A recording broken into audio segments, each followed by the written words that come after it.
tendre nous avons en Jésus-Christ, toujours prêt à nous. Gloire à Dieu. Gloire à Dieu. Amen. Nous bénissons le Seigneur pour ces beaux moments qu'il nous accorde. C'est grâce à lui que nous sommes là. Je tiens à le remercier. On dit que tous les jours, on ne peut pas se cacher. J'ai fait plusieurs fois le culte ici. Le pasteur n'a pas su.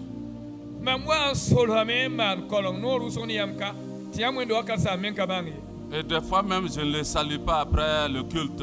Je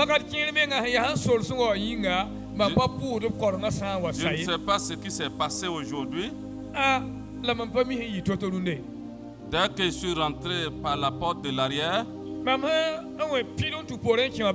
j'ai vu que ceux qui accueillaient m'ont dirigé petit à petit jusqu'à devant. Et je pensais qu'on ne me voyait pas. Je me suis assis à côté de quelqu'un qui a fait Banfora et qui m'a révélé. Les messieurs disent que si tu es caché dans l'herbe et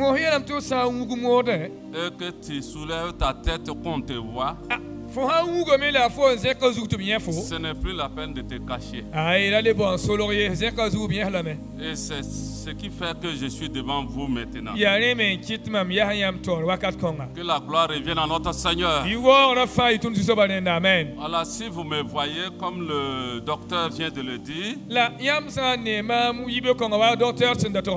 je profite de le saluer, le remercier pour ce privilège qu'il m'accorde ce matin, de m'adresser à vous. C'est la main de Dieu que l'école biblique Tega Mwende est toujours debout. Parce que Dieu l'a promis au tout début qu'il sera avec nous, que rien ne va nous arriver. Et il a confirmé officiellement. Et c'est pour cela vous voyez toujours, vous entendez toujours que cette école biblique progresse et que la paix de Dieu est là. Je tiens à saluer tous les membres de l'église, les collègues du docteur, les diacres, le comité, et surtout les enfants. Parce que je travaille dans ce domaine également avec le président national du département. Voilà, donc sans plus tarder, je vais aborder ce que le Seigneur a mis sur mon cœur pour vous ce matin. Parce que le temps, ce n'est pas de l'argent ici, mais le temps, c'est de l'or.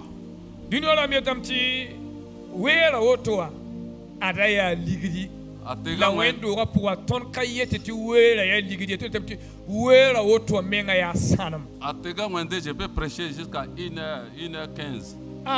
Ton école biblique mais ailleurs, il faut être sage. Que le Seigneur nous aide ce matin à entendre sa parole. Donc ce matin, nous allons lire un texte ensemble. Donc ce texte-là se trouve dans Éphésiens. Éphésiens au chapitre 5, le verset 14. Éphésiens au chapitre 5, verset 14. Vous la dernière fois, Éphésiens au chapitre 5. Verset 14. C'est pour cela qu'il est dit, réveille-toi, toi qui dors. Réveille-toi d'entre les morts et Christ t'éclairera. Amen. Il y a autant de qui te vient. Fo, sangwewa, neke, yikuma suka, la Christ n'a confort venom, la Christ n'a confort venom, 50 vimes. Je ne suis pas là ce matin pour vous réveiller. Ah, je suis là pour qu'on s'exhorte à être réveillé. Donc, le thème sera réveille-toi, toi qui dors. Lorsqu'on observe cette épître de Paul aux Éphésiens,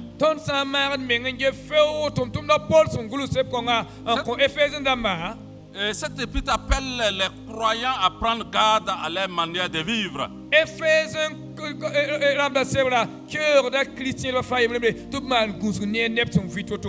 dit que chaque croyant doit savoir de quelle manière il doit mener sa nouvelle vie en Christ.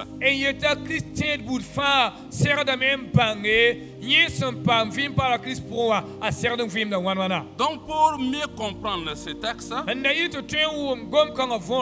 ce que Paul a voulu dire aux Éphésiens sur les nouvelles vies en Christ, et qui certainement va nous aider ce matin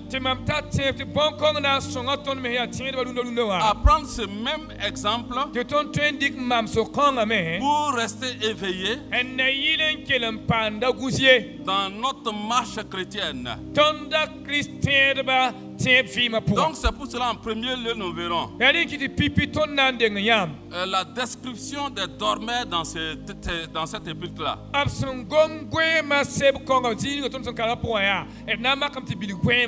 En deuxième lieu nous verrons l'expression réveille-toi, toi qui dors. Et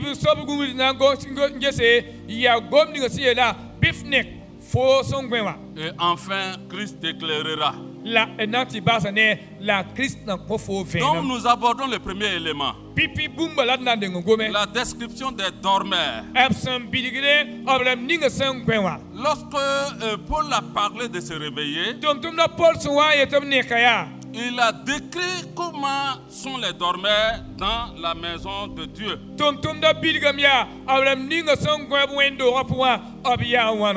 le sommeil dont il est question ici, n'est pas l'état naturel de l'homme qui se repose la nuit. Surtout sur le coin de son mur pour se restaurer.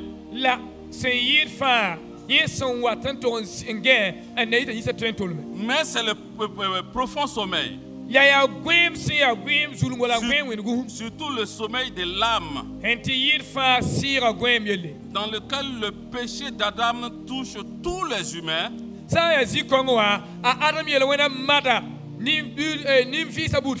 qui sont issus de lui. Ça parle de cette indifférence aux choses de Dieu. Un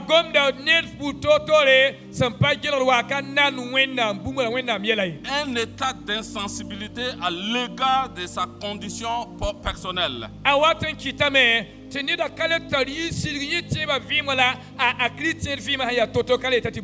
Effectivement, lorsqu'on parle, on réfléchit aux dormeurs, le mal qui nous endort se fait aisément dans la nuit noire. Et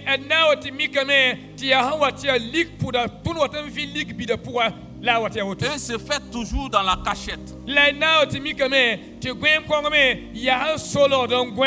Si nous lisons 1 Thessaloniciens chapitre 5 verset 7, il est écrit là-bas, car ceux qui dorment dorment la nuit. Et ceux qui s'enivrent s'enivrent la nuit. Et Ésaïe 60, verset 2 va nous dire que voici les ténèbres couvrent la terre et l'obscurité les peuples. Ici, il évoque le mal dans sa totalité qui envahit le monde. Le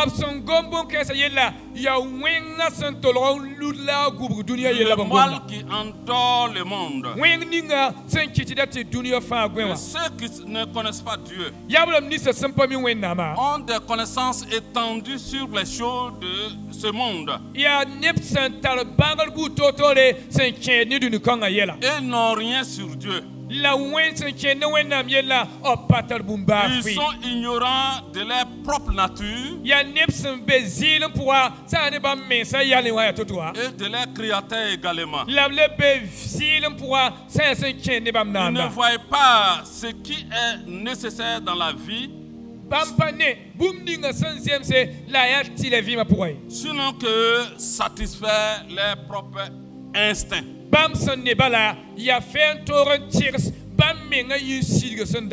Les dormeurs sont inconscients de leur sort final.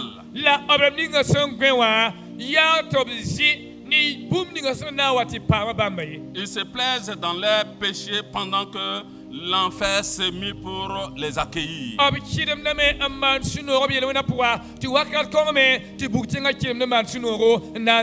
Les dormeurs peuvent être apparemment des chrétiens,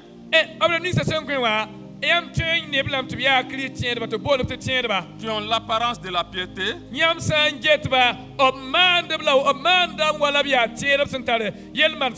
mais qui en renient ce qui en fait la force.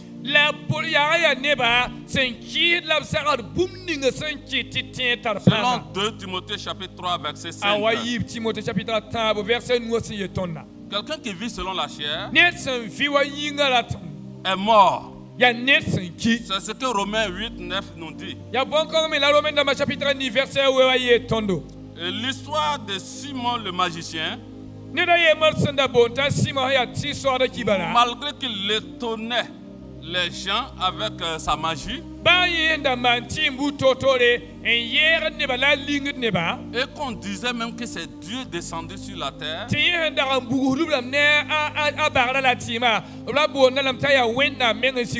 il était mort spirituellement. Paul demande aux chrétiens de se réveiller, surtout les chrétiens qui dorment parmi les gens du monde et qui sont morts aux choses de Dieu.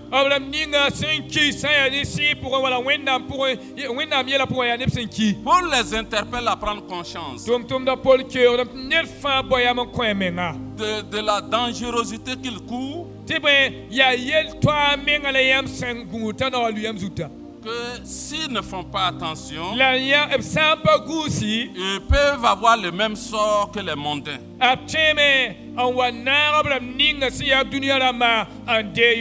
Donc de ce fait, que nous soyons chrétiens, nous devons savoir que ça ne suffit pas, mais il faut rester éveillé. Il faut rester vigilant pour ne pas être fauché comme de l'herbe. Deuxième élément qu'on observe. Réveille-toi, toi qui dors. Et réveille-toi d'entre les morts.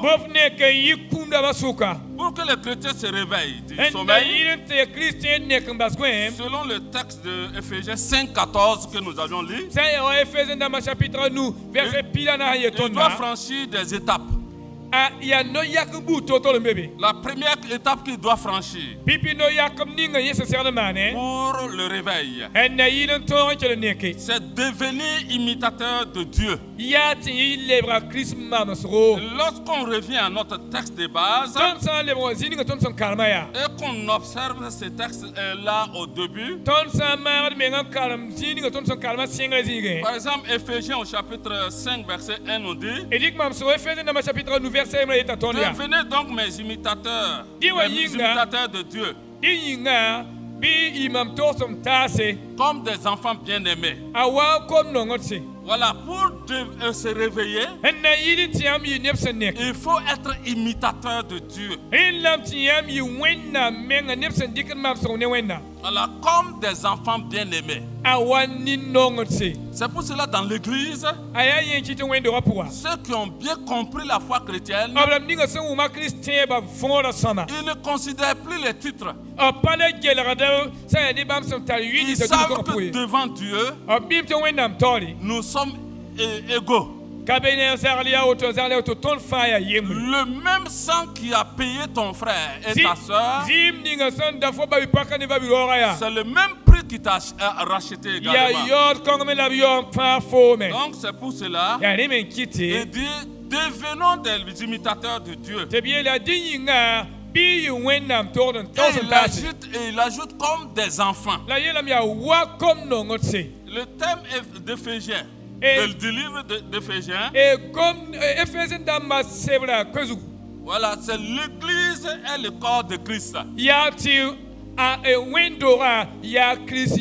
le thème principal de cette épître-là. Lorsqu'on observe notre verset et qu'on essaie de le contextualiser, on voit que notre texte se trouve dans le contexte du chapitre 4, verset 17.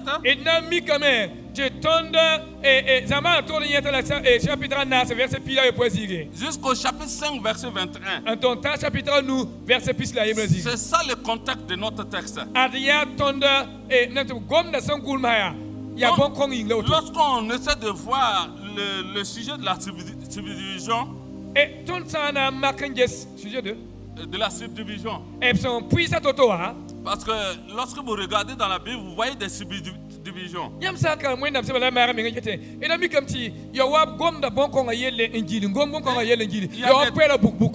fois même il y a des titres. Le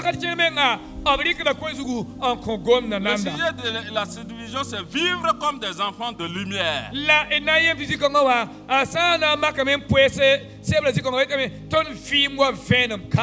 Donc, et c'est là que notre verset a été choisi. Donc, on voit que le réveil là, c'est ce thème-là encore plus petit que la subdivision.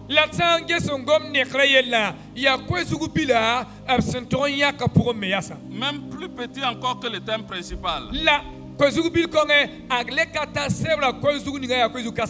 Mais ici rapporte: puisque l'église est le corps de Christ, les chrétiens doivent vivre comme des enfants. Donc la promesse dans la subdivision est que certains chrétiens, voilà, peuvent perdre leur héritage. Selon Éphésiens chapitre 5, verset 5.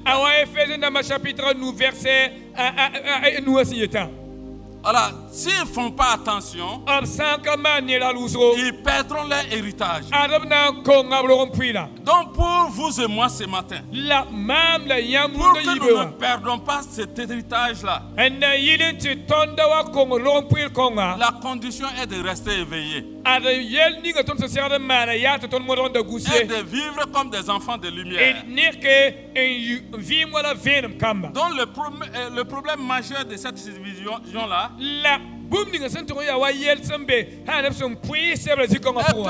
certains chrétiens vivent selon les vieils hommes. Parce que si on essaie de rentrer dans les versets du contexte, Il nous parle dans le chapitre 4, verset 17. Verset 19. Il parle de l'immoralité, par exemple. Pour un chrétien qui vit dans l'immoralité, c'est une pente glissante. Dans le verset 25 de toujours chapitre 4, il parle du mensonge également. Le chrétien dans les normes ne doit pas mentir. Le verset 28, il parle du vol. Le verset 29, il parle des paroles malsaines. Et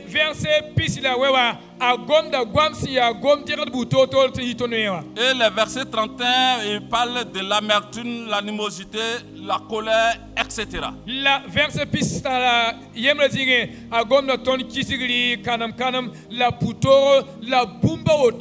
Et si nous sommes chrétiens et qu'on n'observe pas ces choses pour les éviter, ça peut nous pousser hors de la volonté de Dieu. Donc le problème spécifique ici est abordé immédiatement avant ce texte-là. Parce que si on lit le texte qui se trouve en haut du chapitre 5, la solution ici du problème, c'est le manque de pardon. Et c'est pour cela qu'il dit pardonnez-vous. Voilà. Et c'est ce qu'il dit dans le verset 32, chapitre 4. Il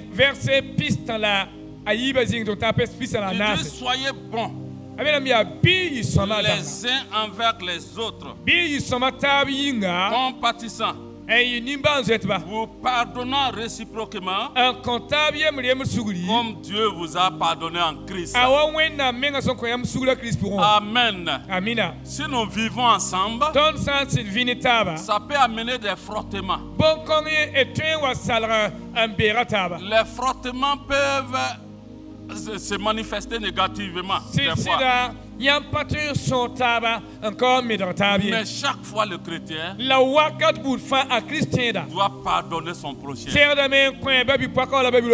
Et c'est pour cela qu'il dit soyez bons, vous pardonnant réciproquement comme Dieu vous a pardonné.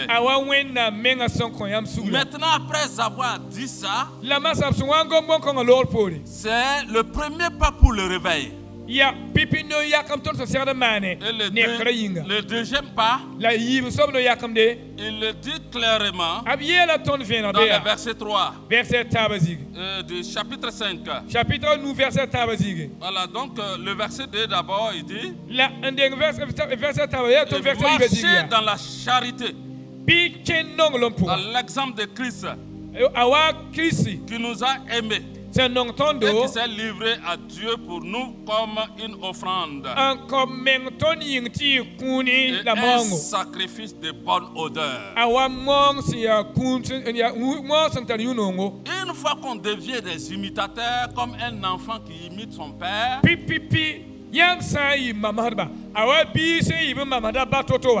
il doit commencer maintenant à marcher selon son père. C'est comme un enfant dont son papa était chauve. Il est parti chez le coiffeur. Et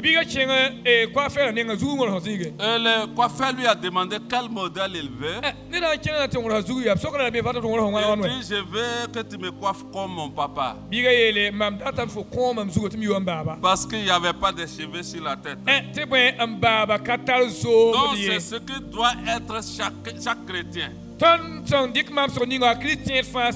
doit marcher selon les traces de son père. Alors, il doit prend l'exemple en se donnant comme sacrifice.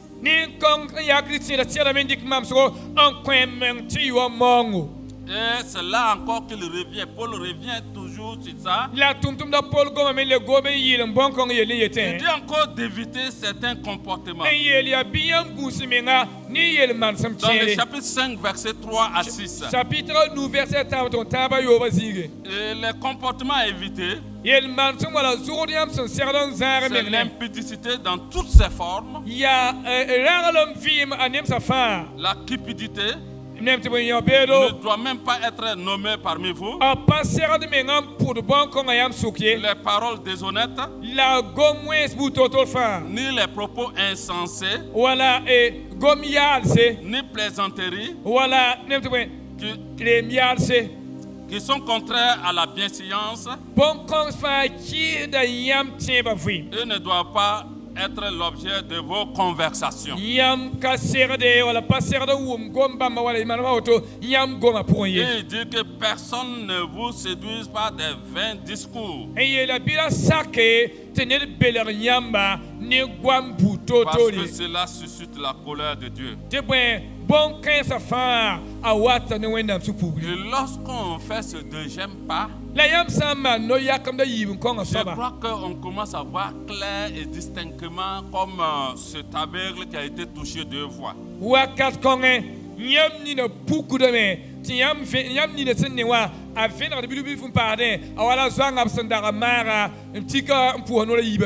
on sera enfin prêt pour être éclairé par le Seigneur. Voilà, Christ éclairera. L'éclairage de Christ dépend non seulement de la disponibilité du Saint-Esprit, mais pour tous les chrétiens et leurs réactions pour obtenir le Saint-Esprit.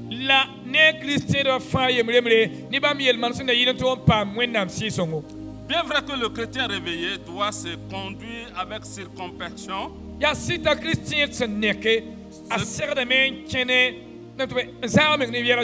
qui veut dire qu'il doit avoir une prudence qui l'incite à ne négliger aucune circonstance avant d'agir.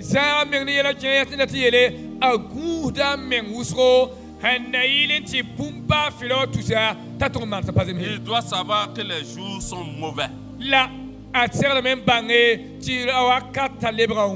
Paul avertit tous les croyants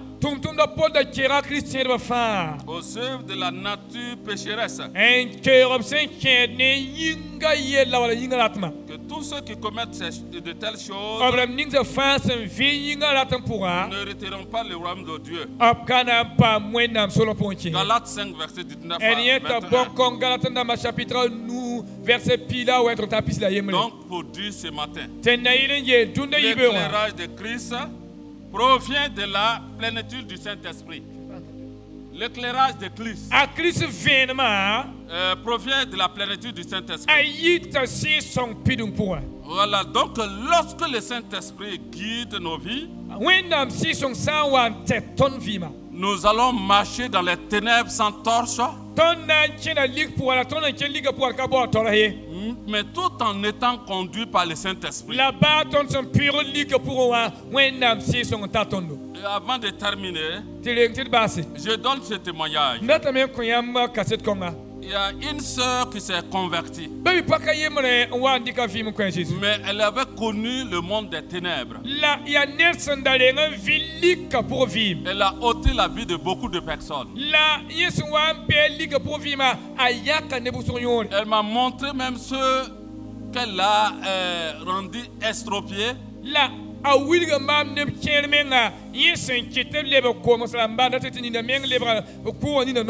vous voyez la fille là, vous ne croyez pas qu'elle est capable de faire toutes ces choses.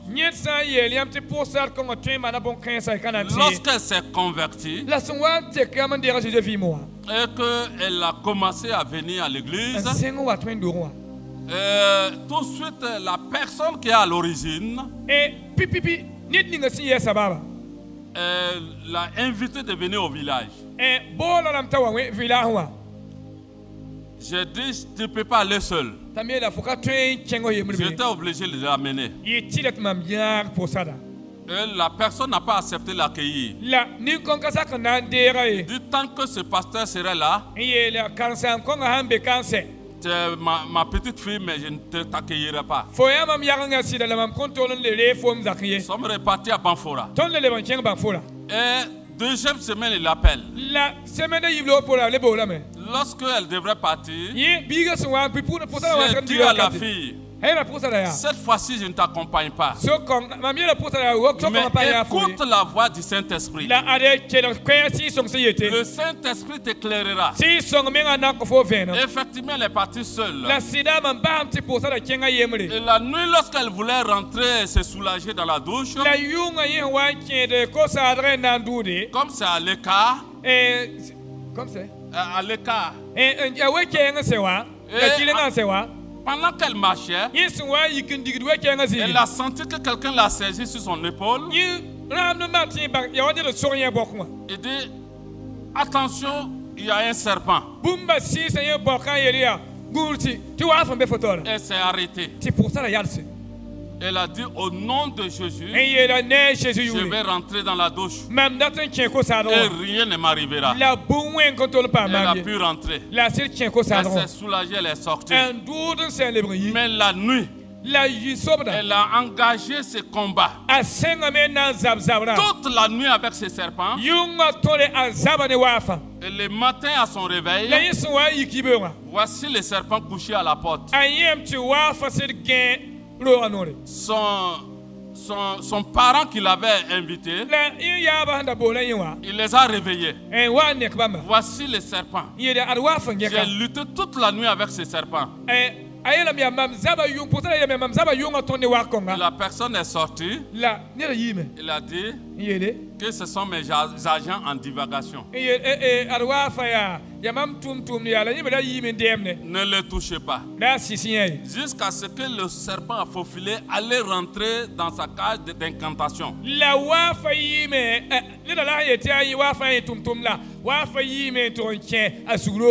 C'est pour dire ici que lorsque nous sommes guidés par le Saint-Esprit,